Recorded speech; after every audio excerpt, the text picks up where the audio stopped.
दोस्तों नमस्कार। कैसे हैं आप सभी। आज 25 के जीके के 25 महत्वपूर्ण प्रश्न देखेंगे हम। तो प्रश्न नंबर पहला कह रहा है, नंबर एक क्वेश्चन कह रहा है, विश्व जैव विविधता दिवस किस कब मनाया जाता है। तो विश्व जैव विविधता दिवस कब मनाया जाता है। तो ऑप्शन ए 18 मई, ऑप्शन बी 22 जून, ऑप्शन सी 22 मई, ऑप्शन डी 22 अप्रैल। तो आंसर दीजिए, क्या आंसर है। इसका आंसर है 22 मई। 22 मई को जैव विविधता दिवस प्रति दिवस मनाया जाता है। ठीक है, प्रति वर्ष मनाया जाता है 22 मई को जैव विविधता दिवस। यदि आपसे पूछा जाए कि 22 अप्रैल को कौन सा दिवस मनाया जाता है, तो पृथ्वी दिवस है। पृथ्वी दिवस 22 अप्रैल, पृथ्वी दिवस 22 अप्रैल को मनाया जाता है। नेक्स्ट क्वेश्चन की तरफ चलते हैं। नेक्स्ट क्वेश्चन क्या कह रहा है। नेक्स्ट क्वेश्चन कह रहा है, गीत गोविंद के लेखक कौन है। गीत गोविंद के लेखक कौन है। ठीक है, गीत गोविंद के लेखक कौन है। ऑप्शन ए है Jaidev, option B Patni, option C Vishnu Sharma, option D Mohan Rakesh. तो इसका आंसर क्या है। इसका आंसर है जयदेव। ठीक है, गीत गोविंद के लेखक कौन है, जयदेव है। और पूछा है पाटनी किसके लेखक है, तो अष्टाध्यायी अष्टाध्यायी अष्टाध्यायी के लेखक कौन है, पाटनी। ठीक है, और पंचतंत्र के लेखक पूछा है तो विष्णु शर्मा। नेक्स्ट क्वेश्चन है, भारत का सबसे लंबा राष्ट्रीय राजमार्ग यानी एनएच नेशनल हाईवे कौन सा है। भारत का सबसे लंबा एनएच कौन सा है। Option A NH7, option B NH47A, option C NH44, इनमें से कोई नहीं। आंसर क्या है। इसका आंसर दीजिए जल्दी।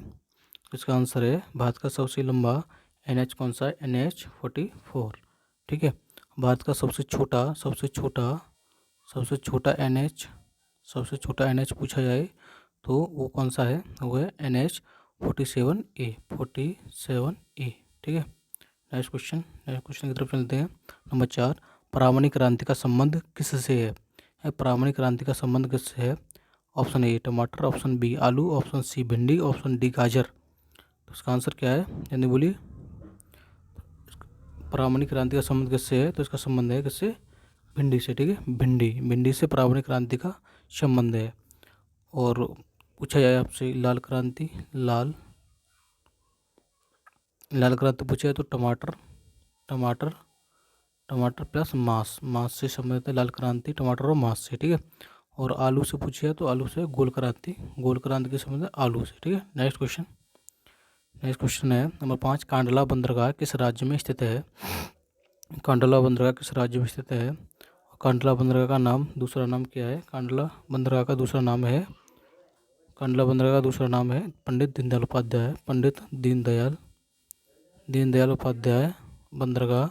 पूछा जाए फिर भी आंसर ये होगा गुजरात। कहाँ पर है, गुजरात में कांडला बंदरगाह पूछा जाए या पंडित दीनदयाल उपाध्याय बंदरगाह पूछा जाए तो ये कहाँ पर है, गुजरात में। ठीक है, नेक्स्ट क्वेश्चन, भारत के किस राज्य में अरावली पहाड़ी स्थित है। भारत के किस राज्य में अरावली पहाड़ी स्थित है, तो इसका आंसर क्या है। आंसर दीजिए जल्दी। भारत के किस राज्य में अरावली पहाड़ी स्थित है, तो उसका आंसर है कहाँ पर ही, राजस्थान में। ठीक है, राजस्थान में। विश्व की सबसे पुरानी अरावली पर्वत श्रेणी कौन सी है, तो अरावली पर्वत श्रेणी है विश्व की सबसे पुरानी पर्वत श्रेणी। ठीक है, कहाँ पर है, राजस्थान में। ठीक है, अरावली पहाड़ी की सबसे ऊंची चोटी या सबसे कोई पहाड़ी होगी उसकी सबसे ऊंची कोई चोटी होगी एक, तो सबसे ऊंची चोटी कौन सी है अरावली पहाड़ी की, उसका नाम क्या है।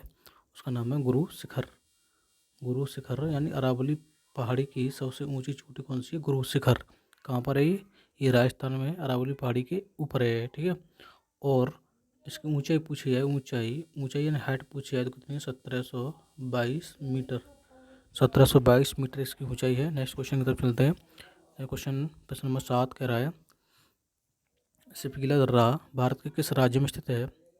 Option A Jammu Kashmir, option B Uttarakhand, option C Himachal Pradesh, option D Sikkim. तो इसका आंसर क्या है, सिपगिला दर्रा कहाँ पर है, हिमाचल प्रदेश में स्थित है। ठीक है, सिपगिला दर्रा पूछा जाए या रोहतांग दर्रा पूछा है, रोहतांग दर्रा, तो ये भी अब कहाँ पर है, हिमाचल प्रदेश में स्थित है सिपगिला दर्रा और रोहतांग दर्रा। ठीक है, और यदि बात की जाए जम्मू कश्मीर में कौन कौन से दर्रे हैं इंपॉर्टेंट, तो एक है तुम्हारा जोजिला दर्रा और बुर्जिल दर्रा और बुर्जिल दर्रा, और एक और है काराकोरम दर्रा। ये कहाँ पर है? जम्मू कश्मीर में स्थित हैं। और नेक्स्ट पूछे उत्तराखंड में, तो माना नीति दर्रा है, माना और नीति दर्रा कहाँ पर है? उत्तराखंड में है। और सिक्किम का एक फेमस दर्रा है नाथुला दर्रा सिक्किम में, ठीक है, नाथुला दर्रा सिक्किम में स्थित है। नेक्स्ट क्वेश्चन बोल रहा है नई जलोढ़ मिट्टी को किस नाम से जाना जाता है? तो नई जलोढ़ मिट्टी को किस नाम से जाना जाता है? ऑप्शन ए बांगर मिट्टी, ऑप्शन बी खादर मिट्टी, ऑप्शन सी ये भी दोनों, ऑप्शन डी इनमें से कोई नहीं। तो आंसर क्या है इसका? तो नई जलोढ़ मिट्टी को हम खादर के नाम से जानते हैं, ठीक है, खादर। नई जलोढ़ मिट्टी को खादर के नाम से जानते हैं। और पूछा है पुरानी जलोढ़ मिट्टी को किस नाम से जाना जाता है? तो बांगर मिट्टी को पुरानी जलोढ़ मिट्टी कहते हैं। बांगर मिट्टी को पुरानी जलोढ़ मिट्टी या मृदा, ठीक है। तो यहाँ पूछा जा रहा है नई जलोढ़ मिट्टी को किस नाम से जाना जाता है? तो उसका नाम है खादर मृदा। ओके, नेक्स्ट क्वेश्चन है प्रश्न नंबर 9। भारत में सबसे अधिक वर्षा किस मानसून से होती है? तो भारत में सबसे अधिक वर्षा किस मानसून से होती है? तो उसका आंसर है दक्षिण पश्चिम मानसून से, ठीक है। भारत में सबसे अधिक वर्षा दक्षिण पश्चिम मानसून से लगभग 75% वर्षा होती है, ठीक है। कितनी? 75% वर्षा भारत में दक्षिण पश्चिम मानसून से ही होती है। जैसे हमारे ये भारत का मैप है, ऐसे ये भारत का मैप बनाया हम इसको यूँ करके, तो ये यहाँ से यूँ गया तो दक्षिण पश्चिम, तो दक्षिण ये रहा, पश्चिम ये रहा। यहाँ से जो मानसून आता है इससे सबसे अधिक वर्षा होती है दक्षिण पश्चिम मानसून से। ओके, नेक्स्ट क्वेश्चन की तरफ चलते हैं। 10वां प्रश्न बोल रहा है भारत में सर्वाधिक वन किस राज्य में है? तो भारत में सर्वाधिक वन किस राज्य में है? और क्षेत्रफल के हिसाब से पूछ रहा है ये, तो एमपी में सर्वाधिक वन है, ठीक है। कहाँ पर? एमपी में सबसे अधिक वन है। ये तो पूछा जाए कि परसेंट के हिसाब से, नहीं प्रतिशत के हिसाब से सबसे अधिक वन किस राज्य में है? तो मिजोरम में है, ठीक है। मिजोरम, इसका आंसर तो एमपी है, एमपी सही है इसका आंसर। और मिजोरम में परसेंट के हिसाब से पूछा है तो मिजोरम में सबसे अधिक वन है। यह सबसे कम वन पूछा जाए, यदि सबसे कम वन पूछे जाए, सबसे कम वन किस राज्य में है? तो सबसे कम वन कहाँ पर है? हरियाणा में, ठीक है। हरियाणा कहाँ पर है? हरियाणा में, ठीक है। हरियाणा सबसे कम वन हरियाणा में, परसेंट के हिसाब से पूछा जाए या क्षेत्रफल के हिसाब से पूछा जाए, दोनों के हिसाब से ही हरियाणा में सबसे कम वन है, ठीक है। नेक्स्ट क्वेश्चन की तरफ चलते हैं। प्रश्न नंबर 11 है सौरमंडल का सबसे बड़ा ग्रह कौन सा है? तो सौरमंडल का सबसे बड़ा ग्रह, आप जानते हैं जैसे हमारे सौरमंडल में कुल 8 ग्रह हैं, इनमें से सबसे बड़ा ग्रह कौन सा है? बृहस्पति है सबसे बड़ा ग्रह, ठीक है। यहाँ पूछा जा रहा है सबसे बड़ा ग्रह कौन सा है? तो सबसे बड़ा ग्रह बृहस्पति आंसर है। यदि आपसे पूछा जाए सबसे छोटा ग्रह कौन सा है? तो सबसे छोटा ग्रह है बुध, ठीक है। बुध और शुक्र दो ऐसे उपग्रह हैं जिनका, दो ग्रह ऐसे हैं जिनका कोई भी उपग्रह नहीं है, ठीक है। पृथ्वी का एकमात्र उपग्रह है चंद्रमा, और एकमात्र ग्रह जिस पर जीवन संभव है तो वो पृथ्वी है, ठीक है। नेक्स्ट क्वेश्चन है पृथ्वी पर सबसे निचली परत कौन सी है?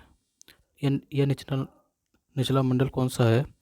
तो पृथ्वी पर सबसे निचला मंडल कौन सा है? समताप मंडल, ऑप्शन बी आयन मंडल, ऑप्शन सी मध्य मंडल, ऑप्शन डी क्षोभ मंडल। तो जैसा कि आपको पता है कि पृथ्वी पर कुल 5 मंडल हैं। कितने? 5 मंडल हैं। उनमें से सबसे निचला मंडल पूछा रहा तो सबसे निचला मंडल है क्षोभ मंडल, ठीक है। सबसे निचला मंडल है क्षोभ मंडल, ठीक है। क्षोभ मंडल वैसे ऐसे लिखा जाता है, क्षोभ मंडल, सबसे निचला मंडल है क्षोभ मंडल। यहाँ पर वर्षा, संवहनी हवाएं चलती हैं और यहाँ बिजली का कड़कना सब यहीं पाया जाता है, ठीक है। इसलिए इस मंडल में हम वायुयान नहीं उड़ा सकते हैं। और तो पूछा जाता है वायुयान किस मंडल में उड़ाए जाते हैं? तो उसका नाम है समताप मंडल। समताप मंडल एकमात्र ऐसा मंडल है यहाँ पर वायुयान उड़ाए जा सकते हैं, ठीक है। यानी वायु परिवहन होता है इस मंडल में, समताप मंडल में, क्योंकि यहाँ पर समताप रहता है, ठीक है। यहाँ का तापमान नहीं बढ़ता है ना ज़्यादा घटता है, तो समताप रहता है, इसलिए समताप मंडल इसे बोला जाता है। और इसी मंडल में ओजोन परत पूछा, ओजोन परत किस मंडल में मिलती है? ओजोन परत ओजोन परत भी मतलब समताप मंडल में ही पाई जाती है, ठीक है, यह मिलती है। नेक्स्ट क्वेश्चन है पानीपत का प्रथम युद्ध किस वर्ष हुआ था? तो पानीपत का प्रथम युद्ध पूछा जा रहा है यहाँ पर। तो पानीपत का प्रथम युद्ध 21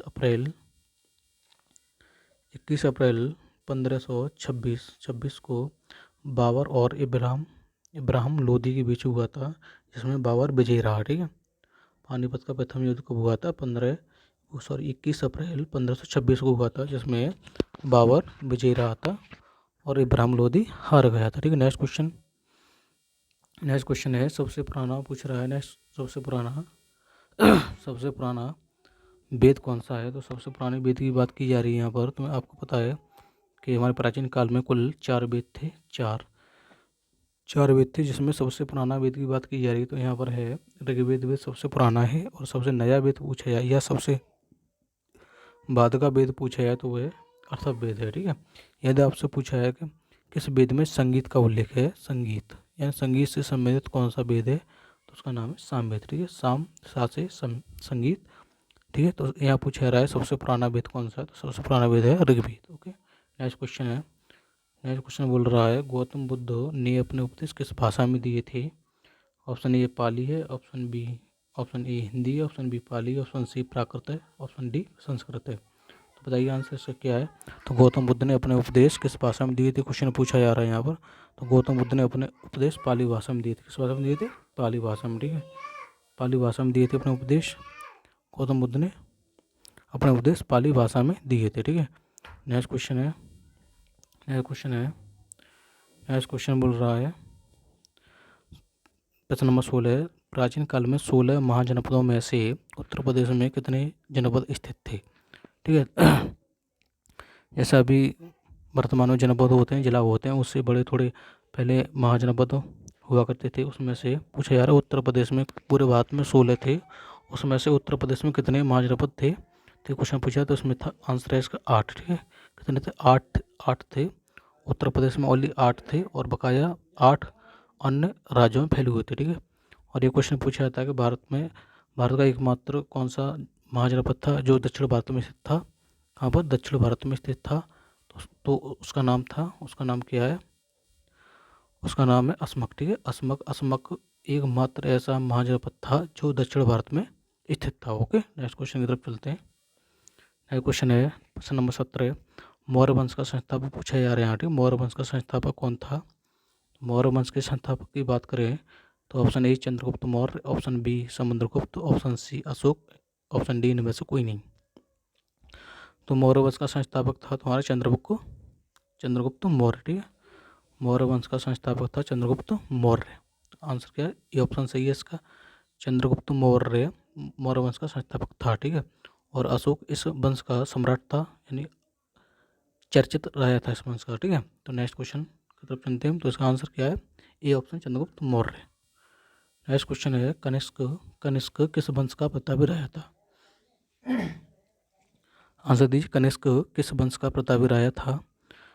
तो ये था कुषाण वंश का, ठीक है। कुषाण वंश का प्रतापी राजा था ये कनिष्क, और ये बौद्ध धर्म को मानने वाला था कनिष्क, ठीक है।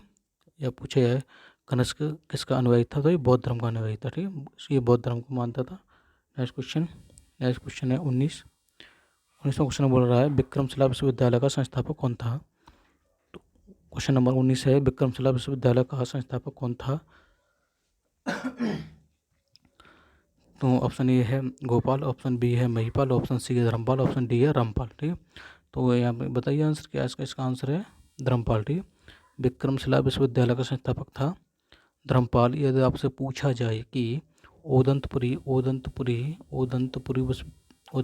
विश्वविद्यालय का संस्थापक कौन था? तो उसका नाम था क्या? गोपाल, ठीक है। गोपाल था उसका, और विक्रमशिला विश्वविद्यालय का था धर्मपाल, ठीक है। दोनों क्वेश्चन याद रखना। गोपाल, ये पाल लगा हुआ इनके पीछे, ये सब पाल वंश से समझते हैं। ये पाल वंश के राजा हैं सभी, ठीक है। तो पाल वंश के राजा हैं, ये पाल वंश के राजा हैं सभी। इन्होंने मतलब जो है बौद्ध धर्म को अपनाया था, ठीक है। ये सभी पाल वंश के राजा बौद्ध धर्म को मानने वाले थे, ठीक है। नेक्स्ट क्वेश्चन है प्रश्न नंबर 20 चंदावर का युद्ध किस वर्ष लड़ा गया था? ठीक है। चंदावर का युद्ध किस वर्ष लड़ा गया था? तो इसका ऑप्शन है option 1 1191, option B 1192, option C 1193, option D 1194। तो यहाँ पूछा जा रहा है चंदावर का युद्ध किस वर्ष हुआ था और किन किन के बीच हुआ था, कि भी ये भी बता दीजिए आप। तो चंदावर का युद्ध 1194 में, 1194 मोहम्मद गौरी और जयचंद के बीच हुआ था। ठीक है, जयचंद के बीच, मोहम्मद गौरी और जयचंद के बीच हुआ था, जिसमें मोहम्मद गौरी की विजय हुई थी। ठीक है, हाँ जी। और नेक्स्ट क्वेश्चन यहीं से पूछा जाए कि त्रायण का प्रथम युद्ध कब हुआ था, त्रायण का द्वितीय युद्ध कब हुआ था। ठीक है, तो त्रायण का प्रथम युद्ध 1191 में हुआ था, 1191 में, जिसमें ये मोहम्मद गौरी और पृथ्वीराज चौहान के बीच हुआ था, जिसमें पृथ्वीराज चौहान विजयी रहा। ठीक है, प्रथम युद्ध में। और दूसरा युद्ध हुआ था, त्रायण का दूसरा युद्ध हुआ था 1192 में, जिसमें मोहम्मद गौरी विजयी रहा और पृथ्वीराज चौहान हार गया। ठीक है, और यहाँ पर पूछा चंदावर का युद्ध किस वर्ष लड़ा गया था, तो 1194 में लड़ा गया था, मोहम्मद गौरी और जयचंद के बीच। ठीक है, नेक्स्ट क्वेश्चन है कुतुब मीनार के निर्माण में किस राजा का सहयोग नहीं रहा था। कुतुब मीनार के निर्माण में किस राजा का सहयोग नहीं रहा था। ठीक है, पूछा जा रहा है क्वेश्चन, कुतुब मीनार के निर्माण में किस राजा का सहयोग नहीं रहा था। ऑप्शन ए है इल्तुतमिश, ऑप्शन बी है कुतुबुद्दीन ऐबक, ऑप्शन सी है फिरोज शाह तुगलक, ऑप्शन डी है बलबन। तो जैसा कि आपको पता है कि कुतुब मीनार भारत के राज्य दिल्ली में स्थित है। ठीक है, कुतुब मीनार कहाँ पर स्थित है, दिल्ली में। ठीक है, ये दिल्ली में स्थित है। इसकी पूछा जाए कुतुब मीनार की नींव किसने रखी थी, तो कुतुबुद्दीन ऐबक ने इसकी नींव रखी थी। ठीक है, और इसको कुतुब मीनार को पूर्ण किसने कराया था, इल्तुतमिश ने। यदि आपसे पूछा जाए कि मतलब जो है तो क्या हुआ, कुतुब मीनार का पूर्ण निर्माण होने के बाद कुछ आंधी और तूफान के कारण कुछ चौथी मंजिल थी इसकी कुतुब मीनार की, वो क्षतिग्रस्त हो गई थी, उसकी मरम्मत कराई थी फिरोज शाह तुगलक ने। ठीक है, तो इसमें कुतुब मीनार के निर्माण में इल्तुतमिश का तो निर्माण रहा है सहयोग, कुतुबुद्दीन ऐबक का भी रहा है, फिरोज शाह तुगलक का भी रहा है। ठीक है, और बलबन ने इसमें कोई भी सहयोग अपना नहीं दिया था। ठीक, कुतुब मीनार में। नेक्स्ट क्वेश्चन, शाहजहाँ का पुत्र था, पूछा रहा शाहजहाँ किसका पुत्र था। शाहजहाँ किसका पुत्र था, तो यहाँ पर ऑप्शन ए है बाबर, ऑप्शन बी है अकबर, ऑप्शन सी है हुमायूं, ऑप्शन डी जहांगीर। ठीक है, तो शाहजहाँ किसका पुत्र था, तो इसका क्रम होता है, सबसे पहले बाबर आया, फिर कौन था, हुमायूं, फिर अकबर बना राजा, फिर बना कौन, जहांगीर, फिर कौन बना राजा, फिर बना शाहजहाँ, फिर बना राजा औरंगजेब। तो यहाँ पर पूछा जा रहा है शाहजहाँ किसका पुत्र था, तो बाबर का हुमायूं था, हुमायूं का अकबर था, अकबर का जहांगीर, जहांगीर का शाहजहाँ। तो इसका आंसर क्या है, शाहजहाँ किसका था, जहांगीर का था। ठीक है, जहांगीर का था शाहजहाँ पुत्र। नेक्स्ट क्वेश्चन है क्वेश्चन नंबर 23, असहयोग आंदोलन कब प्रारंभ किया गया था। Option A 1918, option B 1919, option C 1920, option D 1921। तो असहयोग आंदोलन की बात की जा रही है यहाँ पर, तो असहयोग आंदोलन 1920 में प्रारंभ हुआ था। ठीक है, 1 अगस्त 1920 को, 1 अगस्त 1920 को असहयोग आंदोलन प्रारंभ किया था, गांधी जी द्वारा किया गया था, और इसी दिन बाल गंगाधर तिलक की मृत्यु भी हुई थी। ठीक है, असहयोग आंदोलन के प्रारंभ के समय ही। नेक्स्ट क्वेश्चन है क्वेश्चन नंबर 24, प्रश्न नंबर 24 है साइमन कमीशन भारत कब आया था। क्वेश्चन पूछा जा रहा है साइमन कमीशन भारत कब आया था। Option A 1924, option B 1926, option D 1928, option D 1930। तो साइमन कमीशन की बात की जाए तो साइमन कमीशन का गठन कब हुआ था, ये क्वेश्चन पूछा जाता है। तो साइमन कमीशन के बारे में कुछ क्वेश्चन बनते हैं, वो हम देखते हैं। तो साइमन कमीशन का गठन की बात की जाए, ठीक है, गठन, साइमन कमीशन का गठन कब हुआ था, तो उसका गठन हुआ था 1927। ये पिछली बार पैट में पूछा गया था, 2021 के पैट में पूछा गया था, 1927 में साइमन कमीशन का गठन हुआ था। ठीक है, तो यहाँ बात कर रहा है भारत में साइमन कमीशन कब आया था। तो भारत में साइमन कमीशन या फिर श्वेत कमीशन भी बोला जाता है इसे, क्योंकि इसमें सभी लोग श्वेत थे, ठीक है। इसमें कोई भी भारतीय शामिल नहीं था, इसमें सभी ब्रिटिश लोग ही थे। श्वेत यानी जो भूरी लोग होते हैं ना, वो थे इसमें, ठीक है, शामिल। बात करें भारत में कब आया, तो भारत में 3 फरवरी 1928 को भारत पहुंचा साइमन कमीशन, ठीक है। साइमन कमीशन की गठन की बात की जाए तो 1927 में। साइमन कमीशन का गठन ये भारत कब पहुंचा, 1928 में। इसमें कुल कितने सदस्य थे, तो 7 सदस्य थे, ठीक है। तो साइमन कमीशन भारत आया जब यहाँ पर भारत में 1928 में, जब हमारे लाला लाजपत राय इसका विरोध कर रहे थे, साइमन कमीशन वापस जाओ, तो उसी वक्त उनकी सर पे कुछ लाठियाँ बरसाई गई थी अंग्रेजों द्वारा, जिस कारण उनकी मृत्यु भी हुई थी, ठीक है। तो 1928 में ये भारत पहुंचा साइमन कमीशन। नेक्स्ट क्वेश्चन है, निम्न में से कौन सा गर्म दल के नेताओं में शामिल थे। कौन गर्म दल के नेताओं में शामिल थे। अंतिम क्वेश्चन है आज का, तो सभी आंसर दीजिए। इसका सही आंसर क्या है बताइए कमेंट करके। तो इसका आंसर है, ये तीनों तुम्हारे गर्म दल के नेता थे यार, ठीक है। बिपिन चंद्र पाल, लाला लाजपत राय और बाल गंगाधर तिलक, तो सभी ये गर्म दल के नेता ही थे।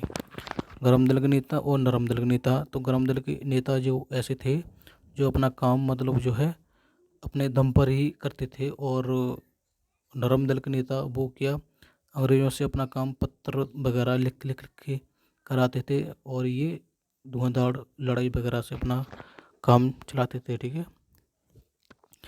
तो आज के क्वेश्चन 25 क्वेश्चन कैसे लगे कमेंट करके बताएं, और चैनल को अगर सब्सक्राइब नहीं किया है तो सब्सक्राइब कर लें और वीडियो को लाइक कर दें। वीडियो देखने के लिए धन्यवाद।